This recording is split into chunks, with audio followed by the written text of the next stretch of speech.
에스라 8장 전체를 보겠는데 읽는 것은 1절과 그리고 마지막 부분 보도록 하겠습니다. 에스라 8장입니다. 에스라 8장 1절 말씀을 제가 읽겠습니다. 아닥사스다 왕이 왕위에 있을 때에 나와 함께 바벨론에서 올라온 족장들과 그들의 계보는 이러하니라. 그 다음에 건너뛰어서 31절로 가겠습니다. 첫째 달 12일에 우리가 아하와 강을 떠나 예루살렘으로 갈새 우리 하나님의 손이 우리를 도우사 대적과 길에 매복한 자의 손에서 건지신지라. 이에 예루살렘에 이르러 거기서 3일간 머물고 제4일에 우리 하나님의 성전에서 은과 금과 그릇을 달아서 제사장 우리아의 아들 무레못의 손에 넘기니 비느하스의 아들 엘르아살과 레위 사람 예수아의 아들 요사박과 빈누이의 아들 노아디아가 함께 있어 모든 것을 다 세고 달아보고 그 무게의 총량을 그때에 기록하였느니라. 사로잡혔던 자의 자손 곧 이방에서 돌아온 자들이 이스라엘의 하나님께 번제를 드렸는데 이스라엘 전체를 위한 수송아지가 12마리요 또 숫양이 96마리요 어린 양이 77마리요 또 속죄제의 숫염소가 12마리니 모두 여호와께 드린 번제물이라. 무리가 또 왕의 조서를 왕의 총독들과 유브라데 강 건너편 총독들에게 넘겨주매 그들이 백성과 하나님의 성전을 도왔느니라. 아멘. 하나님 아버지, 하루 생활 잘 마치게 하시고 또 오늘 이곳에 모여서 우리 하나님을 예배하며 하나님 말씀 들을 수 있도록 해주시니 참 감사합니다. 늘 드리는 예배지만 한 번씩 이렇게 우리에게 주어지는 이 예배가 얼마나 귀한 예배인가 잘 기억하게 도와주시고 온 마음을 다해서 모이기에 힘쓰며 또 신령과 진정으로 예배드리기에 부족함이 없는 우리 모든 성도님들 되게 해 주시옵소서. 정말 이곳에 나오기 원하지만 건강히 좋지 못해서 나오는 분들 불쌍히 여겨 주시옵소서. 하나님께서 그들의 연약한 부분 일일이 만져주시고 치유해 주셔서 하루속히 건강을 회복하고 우리와 한 가지로 이곳에 모여서 우리 하나님을 예배할 수 있도록 하나님 은혜 베풀어 주시옵소서.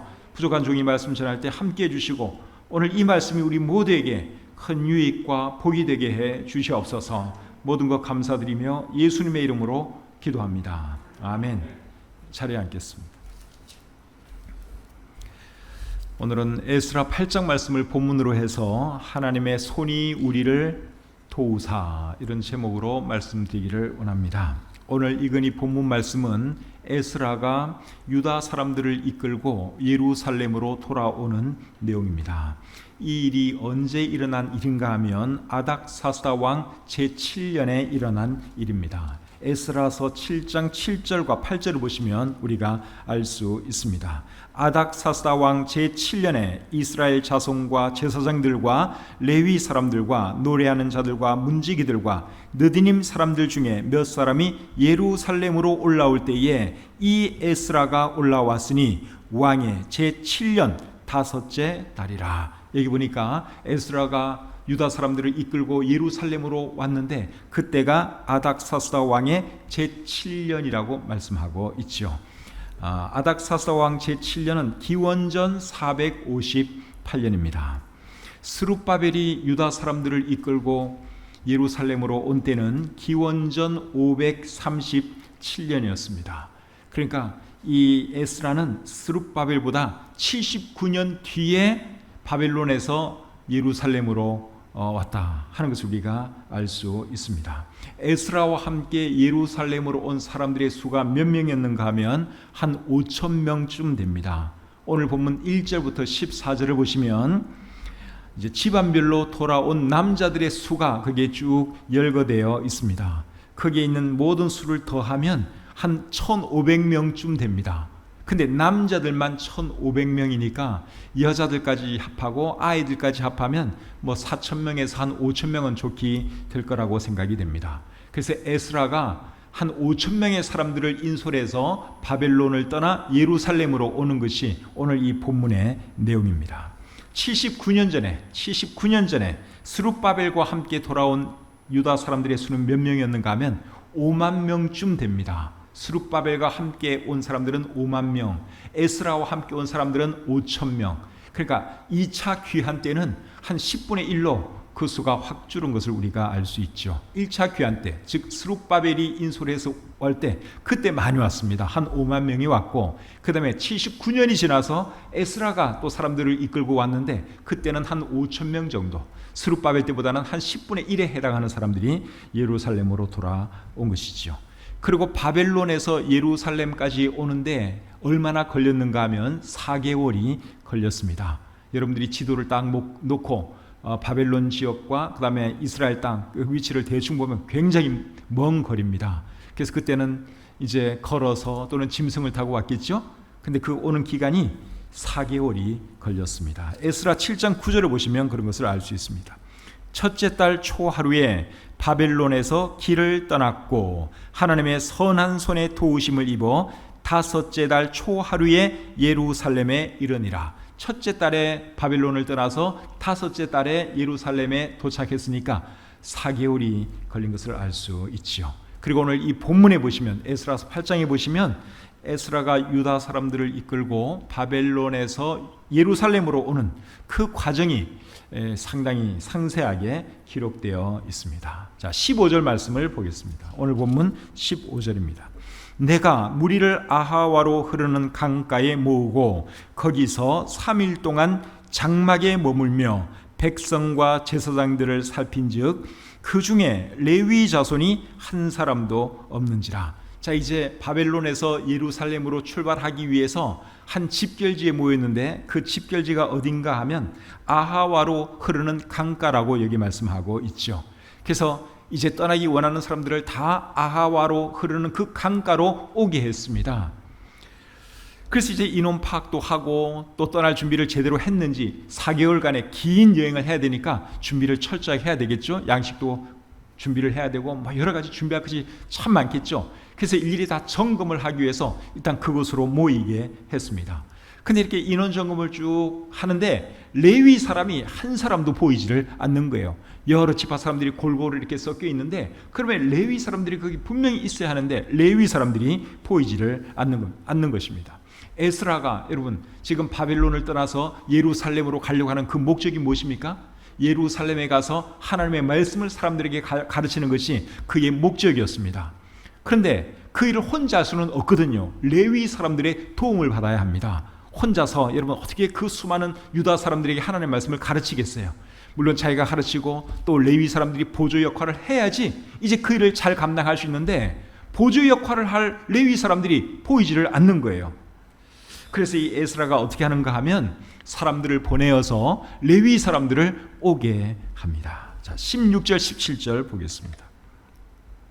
이에 모든 족장 곧 엘리에셀과 아리엘과 스마야와 엘라단과 야립과 엘라단과 나단과 스가랴와 무슬람을 부르고 또 명철한 사람 요야립과 엘라단을 불러 가시베아 지방으로 보내어 그곳 족장 이또에게 나아가게 하고 이또와 그의 형제 또 가시베아 지방에 사는 느디님 사람들에게 할 말을 일러주고 우리 하나님의 성전을 위하여 섬길 자를 데리고 오라 하였더니 제일 끝에 보니까 우리 하나님의 성전을 위하여 섬길 자를 데리고 오라 그렇게 말을 했죠. 이게 누구를 데려오라는 소린가 하면 레위 사람들을 데려오라 그 말입니다. 레위 사람들 그리고 제사장들 이런 사람들 다 데려오라 그 말이에요.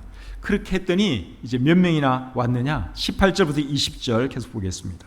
우리 하나님의 선한 손에 도우심을 입고 그들이 이스라엘의 손자 레위의 아들 말리의 자손 중에서 한 명철한 사람을 데려오고 또 세레바와 그의 아들들과 형제 18명과 하샤바와 므라리 자손 중 여사야와 그의 형제와 그의 아들들 20명을 데려오고 다윗과 방백들이 레위 사람들을 섬기라고 준 느디님 사람 중 성전 일꾼은 220명이었는데 그들은 모두 지명받은 이들이었더라. 그래서 에스라의 명령을 듣고 이제 사람들이 레위 사람들을 찾아오는데 몇 사람이나 데려왔는가 하면 한 40여 명을 데리고 왔습니다. 그리고 레위 사람들을 섬길 일꾼들을 또 220명 데려왔습니다. 지금 에스라와 함께 예루살렘으로 갈 사람들의 수가 얼마나 그랬죠? 5,000명 정도 지금 이제 가는 거예요. 아이들, 여자들 다 포함해서 5,000명 정도가 이제 예루살렘으로 갈 건데, 그 중에 레위 사람들은 40여 명밖에 안 됩니다. 그러니까 1%도 안 돼요. 이게 이스라엘의 12지파로 딱 해도 뭐 한 10분의 1 이렇게 와야 되는 건데 1%가 안 됩니다. 그러니까 굉장히 적은 레위 사람들만이 예루살렘으로 가겠다고 이제 따라 나선 것이죠. 여러분, 레위 사람들이 예루살렘으로 안 가려고 하는 이유가 뭘까요? 예루살렘에 가서 에스라 도와서 성전을 하면 참 좋잖아요. 근데 이 사람들이 가지를 않는 거예요. 왜 그랬겠습니까? 예루살렘에 가면 이제 성전에서 제사장들 도와서 성전 일을 해야 되고, 그리고 에스라 도와서 하나님 말씀 가르치는 일을 해야 하는데, 그 일 하는 것보다는 지금 하던 일 계속 하고 싶다 이거예요. 그러니까 가려고 하지를 않는 것입니다. 스룹바벨과 함께 예루살렘으로 돌아온 레위 사람들의 수도 그렇게 많지를 않았어요. 근데 그들도 그 수가 많지 않은 이유가 같은 이유였다고 생각합니다. 그냥 바빌론 땅에서 지금 하던 이 생업 종사하는 게 낫지, 뭐 이제 와서 예루살렘에 가서 성전에서 일을 하냐, 이제 이런 생각을 다 한 것이죠. 그러니까 레위 사람들이 예루살렘으로 잘 가려고 하지 않았던 것입니다. 근데 여러분, 오늘날에도 교회에서 일할 사람 찾는 것이 굉장히 어렵습니다.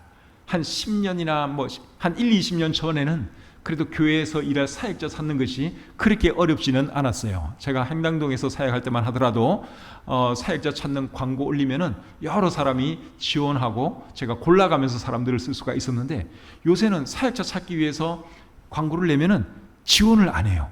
그만큼 사역자 찾기가 어려운 시대가 되었고, 그리고 신학교 가는 인원들도 옛날에 비해서 엄청 많이 줄어들었습니다. 우리 교회가 후원하고 있는 성수침례 대학원 대학교뿐만 아니라 한국의 대다수 신학교에 지원하는 학생 수가 예전에 비해서 엄청나게 많이 줄어들었습니다. 이건 미국도 똑같습니다.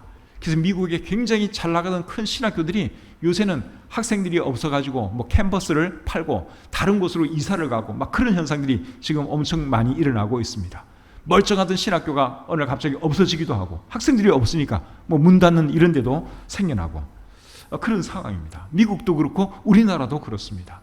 그래서 이렇게 가다가는 유럽이나 영국 교회 같은 그런 짝나지 않을까 하는 염려가 제 마음속에 있습니다. 일단 신학교를 많이 가야지 주의종들이 많이 배출되고, 또 주의종들이 많이 배출돼야지 개척도 많이 하고, 또 교회들도 힘을 얻어서 사역을 잘 하는데 신학교를 가지 않으니까 이게 보통 심각한 문제가 아니죠.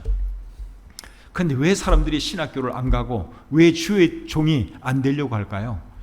제가 이렇게 생각을 해보니까 크게 두 가지 이유 때문이라고 생각이 듭니다. 첫째는 사역하는 것이 쉽지 않고, 두 번째는 사역에 대한 보상이 약하기 때문이 아닌가, 그런 생각이 듭니다. 물론 우리 사역하는 사람들은 돈 때문에, 생활 문제 해결하기 위해서 사역하는 것은 아닙니다. 그래도 어느 정도 생활 문제가 해결돼야지 주의 일도 할 수 있고 교회 사역도 할 수가 있는 것이죠.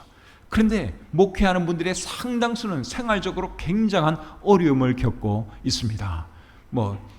큰 교회, 그 큰 교회에는 사실 퍼센트로 따지면요 1%도 안 되고 90% 이상이 아주 열악한 가운데 100명도 안 되는, 자립도 할 수 없는 그런 상태에서 교회를 운영하고 있습니다. 그래서 우리나라 상당수의 목회자들이 목회하는 것 외에 다른 일을 하면서 생활을 합니다. 어떤 목사님들은 택시 운전하기도 하고, 또 어떤 목사님들은 대리 운전하기도 하고, 또 어떤 목사님들은 편의점에서 일하기도 하고, 또 어떤 분들은 제가 아는 우리 친교구 목사님 중에는 건축 현장에서 일하는 목사님도 많이 계세요. 목사님들이 건축 기술을 배운 거예요. 목수 이런 건축 기술을 배워가지고 목회도 하면서 또 건축 현장을 다니면서 일을 하세요. 제가 아는 분만 해도 한 4-5분이 됩니다. 우리 이 작은 성소침례 신교회 안에만 해도 제가 아는 분만 한 5분 정도가 돼요. 생활이 안 되니까, 목회만 해가지고는 생활을 못하니까 이제 그런 일을 하는 거죠. 또 어떤 목사님은 번역도 하고, 목회만 해가지고는 생활이 안 되니까 번역도 하고, 학원에서 가르치기도 하고. 그래서 목회만 해가지고 참 생활할 수 있는 이런 목회자가 우리 한국에는 사실 퍼센트로 따지면 그렇게 많지를 않습니다. 그러니까 너무너무 생활하기가 힘드니까 일단 사역을 하려는 그런 사람들이 점점 줄어가는 그런 측면이 있고, 또 다른 하나는 갈수록 이제 목회하고 사역하는 것이 힘들어지는 시대가 되었습니다. 1970년대, 80년대에는 그냥 교회 문만 열으면 사람들이 몰려오던 그런 시대도 있었습니다. 부흥회 하면은 그냥 사람들이 막 몰려왔어요. 매주 새로운 영혼들이 교회에 더해주고 또 침례 계속 받는 그런 놀라운 일들이 있었는데 1990년대, 2000년대에 들어서면서부터는 이제 이런 것들이 많이 줄어들기 시작했어요. 그래서 지금은 정말 목회하기가 너무너무 힘든 그러한 시대가 되고 말았습니다. 그리고 또 목회가 잘 되어도 이게 사실은 사람들이 많이 찾아와도 목사님들이 힘이 날까 말까한데 또 목회하다 보면 여러 가지 어려움이 많거든요. 뭐 경제적인 어려움은 제가 조금 전에 이야기했고 그거 외에도 또 사람들 때문에 시달려야 하는 이런 어려움, 고충 그런 것이 있습니다. 그러니까 이 사역을 안 하려고 하는 거예요. 자, 일단 생활이 어렵죠. 그리고 목회하는 것이 사람들 때문에 늘 부대껴야 되고 하는 것이 너무너무 이제 힘들게 생각하는 거예요. 그러니까 혹시 내가 목회자 되어서 그렇게 힘들게 살아야 하나? 그러면서 내가 평신도로 열심히 주일 해야지. 목사님 잘 도와드려야지. 이제 이런 식으로 생각해서 신학교 안 가고 목회자 안 되는 그런 사람들이 굉장히 많다 하는 것이죠. 그래서 이런 현실을 생각하면서 우리 교회들은, 우리 성도님들은 사실은 그 주의 종들에 대해서 좀 귀하게 생각할 줄 아는 그런 마음들이 있어야 합니다. 그리고 교회 입장에서는 사실 사례도 최대한 잘해주려고 노력을 해야 돼요. 그래서 제가 이렇게 보면 우리 교회도 그렇지만 사회에서 저분들이 일하면 훨씬 더 많이 받을 수 있는 분들인데 그렇게 못 해드리고 있거든요. 그래서 이런 문제가 참 빨리 해결돼야지 이 우리나라 전국적으로 교회들이 살아날 수 있겠다 하는 그런 생각을 제가 개인적으로 해봅니다. 그리고 우리 성경이 말하는 것도 그거예요. 주의 종 귀하게 여기고 잘 대해주라 하는 것이 성경이 우리에게 가르쳐주는 내용이죠. 디모데전서 5장 17절 18절 한번 보겠습니다. 디모데전서 5장 17절 18절입니다. 잘 다스리는 장로들은 배나 존경할 자로 알되 말씀과 가르침에 수고하는 이들에게는 더욱 그리할 것이니라. 성경에 일렀으되 곡식을 밟아 떠는 소의 입에 망을 씌우지 말라 하였고 또 일꾼이 그 삭슬 받는 것은 마땅하다 하였느니라. 자, 여기 보니까 말씀 전하는 사역자들, 여기 장로들은 장로교 장로들이 아니라 성경의 장로들은요 목회자를 말하는 거예요. 목사, 장로, 감독은 사실은 다 같은 사람들을 두고 말하는 것입니다. 그래서 목회하는 사람들을 배로 존경할 자로 알라 그렇게 말씀을 하고 있죠.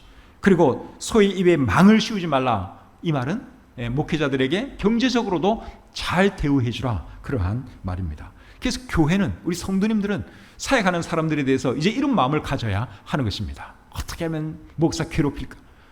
어떻게 하면 적게 줄까? 이러면요 이 교회가 발전이 안 돼요. 주의 일을 제대로 할 수가 없습니다. 히브리서 13장 17절 말씀 또 보겠습니다. 히브리서 13장 17절입니다. 너희를 인도하는 자들에게 순종하고 복종하라. 그들은 너희 영혼을 위하여 경성하기를 자신들이 청산할 자인 것 같이 하느니라. 그들로 하여금 즐거움으로 이것을 하게 하고 근심으로 하게 하지 말라. 그렇지 않으면 너희에게 유익이 없느니라. 목회자들에게, 사역자들에게 어떻게 하라 그랬어요? 순종하고 복종하라. 우리 교회에 이런 분들이 많아서 제가 참 감사합니다. 근데 이제 가끔 제가 전에 섬기던 교회에서는 이제 보면은 한 번씩 힘들게 하는 사람들이 있어요. 이제 사람들 때문에 힘들 때는요 목회 정내미가 뚝 떨어집니다. 사실은 정말 목회하기 싫어요. 생활이 어려워서 내가 목회 안 해야겠다 그런 생각은 제가 해본 적이 없어요. 설교가 너무 힘들어, 그것 때문에 내가 목회 그만해야 되겠다 이 생각한 적도 없어요. 근데 사람들이 힘들게 하잖아요. 내가 이러면서까지 내가 목회를 해야 하나 이런 생각을 합니다. 그러니까 우리 성도님들은 정말 저와 우리 사역자들에게 정말 잘해 주셔야 돼요. 지금 잘해 주시는 것에 대해서 내가 너무너무 고맙게 생각을 합니다.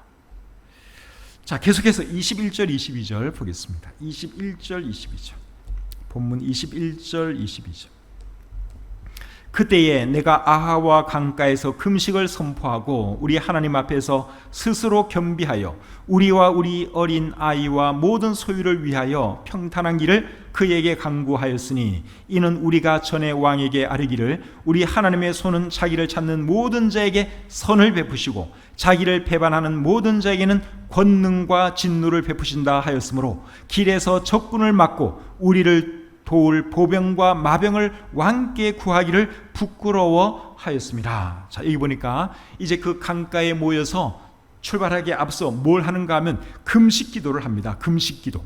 근데 무엇을 위한 금식 기도인가 하면 이제 먼 길을 가야 하니까 하나님께서 보호해 달라고, 또 하나님께서 지켜 달라고, 그렇게 지금 금식 기도하는 것이죠. 4개월 동안 그 험한 그 길을 가다 보면, 까닭 잘못하다 보면 적군의 공격을 받을 수도 있어요. 5천 명에 되는 그 많은 사람이 이렇게 이동을 하다 보면 이스라엘 사람들을 미워하는 사람들이 공격할 수도 있는 것이고, 그리고 도둑들을 만나면 가지고 있는 거 다 뺏길 수도 있어요. 이 사람들은 무장한 군인들이 아니잖아요, 이 유다 사람들은. 근데 만약에 무장한 도둑들이 나타나면 있는 거 다 내놓을 수밖에 없는 거예요.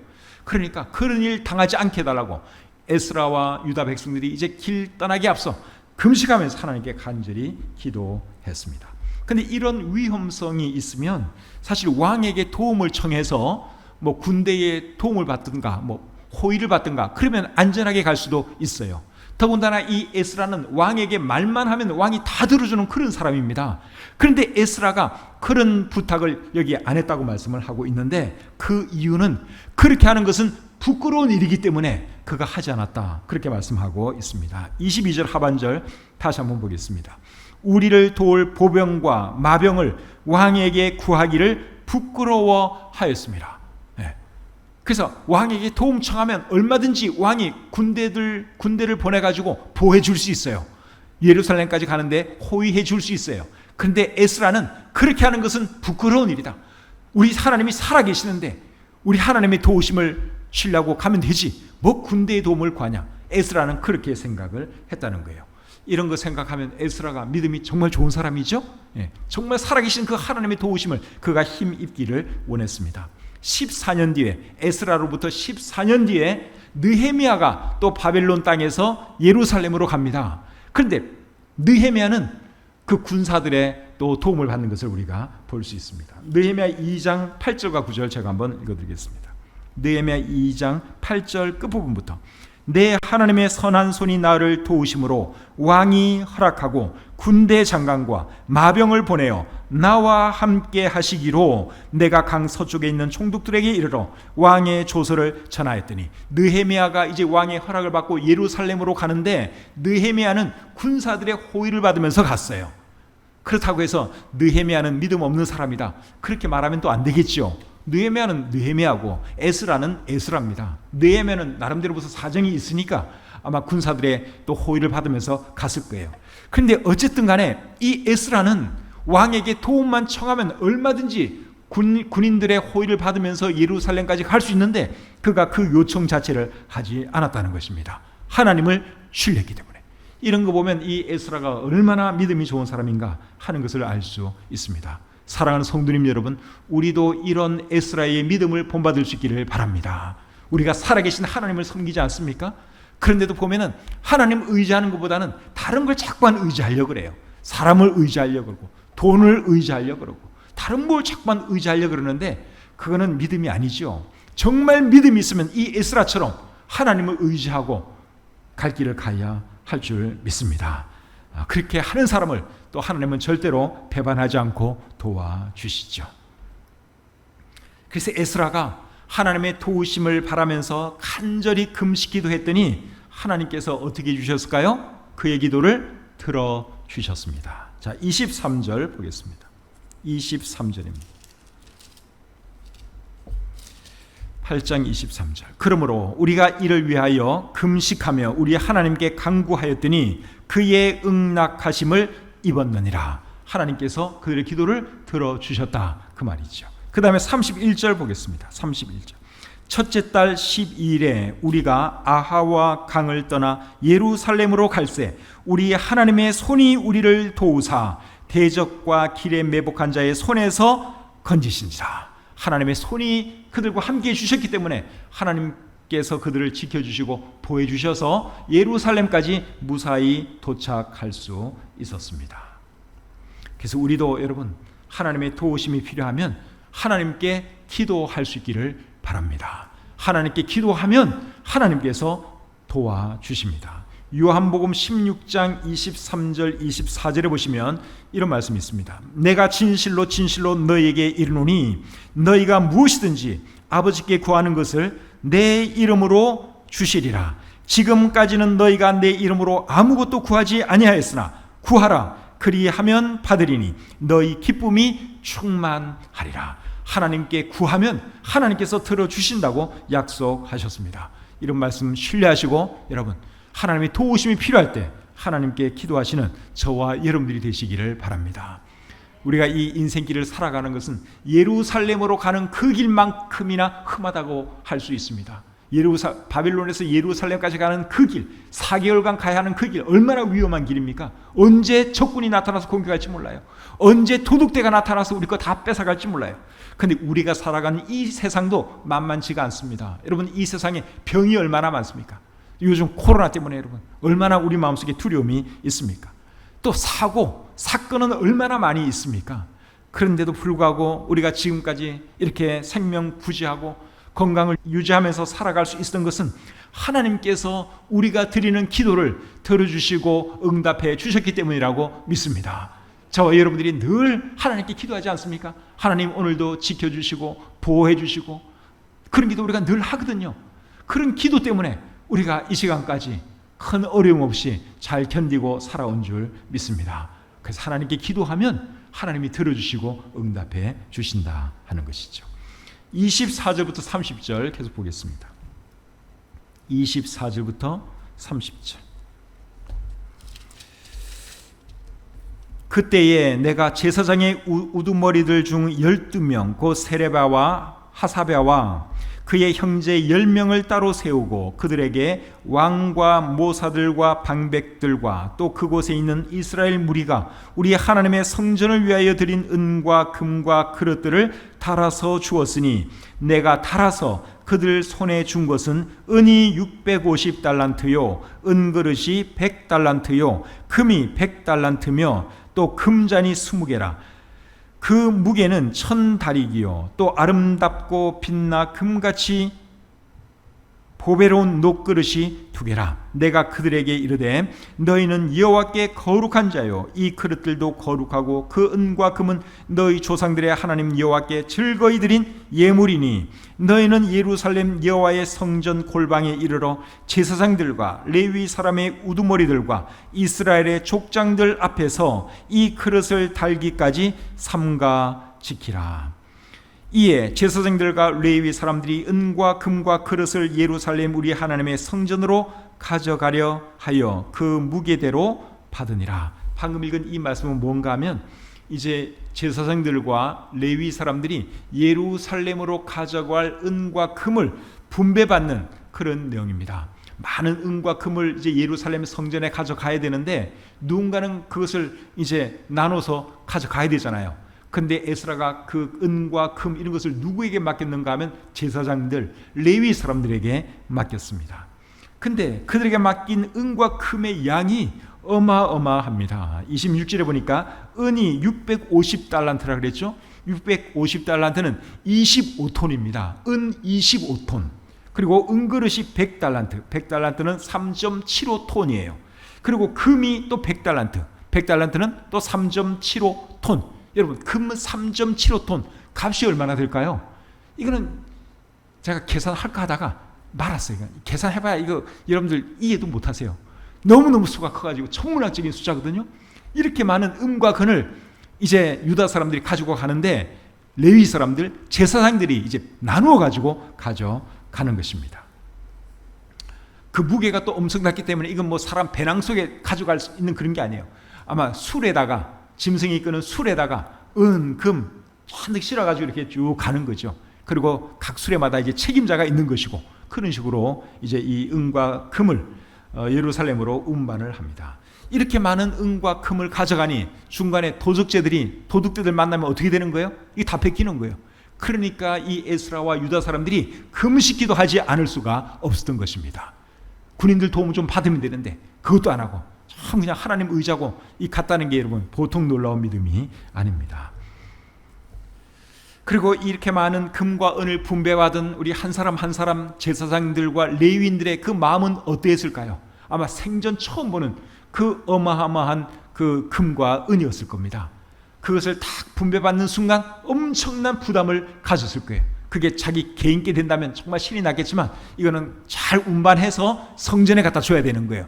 근데 이거 만약에 잃어버린다거나 그렇게 되면 이게 보통 문제가 아니죠. 그래서 이 제사장들이 그리고 레위인들이 딱 분배를 받았는데 분배받은과 동시에 야, 이거 정말 내가 잘 내가 가져가서 성전에 갖다 줘야겠다. 이제 이 생각을 다들 했겠죠. 그렇게 해서 이제 옮기는데 그들이 그 일을 잘 감당했습니다. 32절부터 34절 보겠습니다. 32절, 34절. 이에 예루살렘에 이르러 거기서 3일간 머물고 제4일에 우리 하나님의 성전에서 은과 금과 그릇을 달아서 제사장 우리아의 아들 무레못의 손에 넘기니 비느하스의 아들 엘르아살과 레위 사람 예수아와 레수의 아들 요사박과 빈누아의 아들 노아다가 함께 있어 모든 것을 다 세고 달아보고 그 무게의 총량을 그때에 기록하였느니라. 그래서 4개월간의 긴 여행을 잘 마치고 드디어 안전하게 도착했어요. 그리고 제사장들과 레위 사람들은 자기가 책임진 그 은과 금을 이제 성전에 있는 그 사람들에게 전달을 했습니다. 그랬더니 성전에 있는 사람들이 또 무게를 달아가지고 애초에 분배받은 그 양이 그대로인지 또 무게를 탁 달아가지고 또 이제 성전 곳간에 이렇게 채우는 그 일을 했다 하는 것이 방금 읽은 이 말씀의 내용이죠. 그래서 교회의 재정을 다룰 때도 이렇게 해야 된다고 생각합니다. 하나님의 물질은 우리가 정말 신중하게 잘 다루어야 하죠. 정확하게 하지 않으면, 교회 재정을 정확하게 하지 않으면 마귀가 역사할 수도 있는 것이고 또 불필요한 오해를 불러일으킬 수도 있습니다. 그래서 이분들이 정말 정확하게 분배받고 또 정확하게 계산해서 성전에 드린 것처럼 우리도 여러분 하나님의 이 재물을 다룰 때는 이렇게 정확하게 해야 할 필요가 있습니다. 고린도후서 8장 20절과 21절을 보시면 이런 말씀이 있습니다.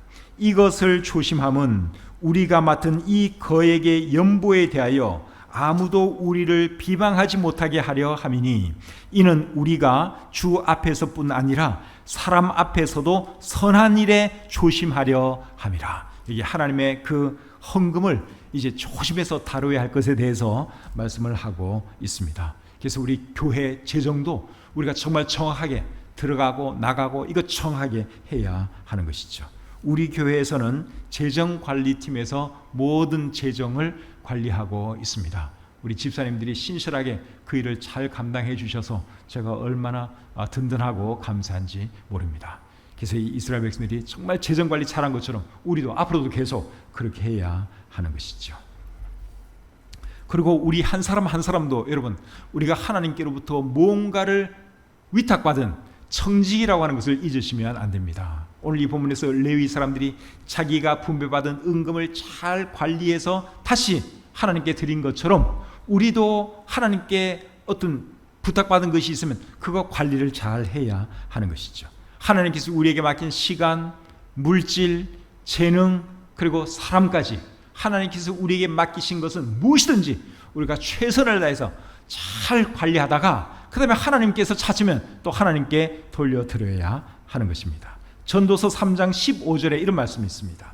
이제 있는 것이 옛적에 있었고 장래에 있을 것도 옛적에 있었나니 하나님은 이미 지난 것을 다시 찾으시느니라. 우리 하나님은 지난 것을 다시 찾으시는 분이래요. 그러니까 우리에게 과거에 맡긴 거 있으면 그거 다시 찾는 분이라 그 말이에요. 그러니까 정확하게 계산을 하시는 분이다 그 말이죠. 마지막으로 35절부터 36절 말씀 보겠습니다. 35절 36절. 사로잡혔던 자의 자손 곧 이방에서 돌아온 자들이 이스라엘의 하나님께 번제를 드렸는데 이스라엘 전체를 위한 수송아지가 12마리요 또 숫양이 96마리요 어린 양이 77마리요 또 속죄제의 숫염소가 12마리니 모두 여호와께 드린 번제물이라. 무리가 또 왕의 조서를 왕의 총독들과 유브라데 강 건너편 총독들에게 넘겨주매 그들이 백성과 하나님의 성전을 도왔느니라. 자, 이게 보니까 에스라와 함께 4개월의 긴 여정을 마치고 돌아온 유다 사람들이 잠시 쉬었다가 뭘 했는가 하면 하나님께 번제와 속죄제를 드렸다고 말씀하고 있습니다. 이방 땅에 살 때 하나님께 제사 드릴 수가 없었습니다. 성전도 없었고 또 이방 사람들의 그 시선 때문에 하나님께 제대로 이런 번제라든가 속죄제 드릴 수가 없었습니다. 그런데 이제 자신들의 땅에 와서 성전에서 하나님께 번제도 드리고 속죄제도 드렸으니 얼마나 감개무량했겠습니까? 제사는 오늘날로 하면 예배라고 할 수 있습니다. 그래서 예배 드리고 싶을 때 언제라도 우리가 이렇게 예배 드릴 수 있다고 하는 것, 이게 여러분 보통 큰 축복이 아닙니다. 지금 이 순간에도 예배 드리고 싶어도 예배 드릴 수 없는 사람들도 있습니다. 북한만 해도 여러분 예배 자유가 없잖아요. 예배 드리는 거 발각됐다가는 그 사람들 다 죽습니다. 예배 드릴 수가 없습니다. 중동의 많은 이슬람 나라들도 이렇게 우리처럼 우리가 드리는 이런 살아계신 하나님께 예배 드릴 수 없습니다. 오직 알라신께만 예배 드릴 수가 있죠. 함부로 복음을 전한다거나 또 교회에 모인다든가 그런 행했다가는 그 사람들도 언제 어떻게 죽을지 모릅니다. 지금 코로나 때문에 우리가 예배에 조금 어려움이 있지만 이 코로나가 닥쳐보니까 여러분 얼마나 예배가 소중했나 하는 것이 우리가 다시 느껴지지 않습니까?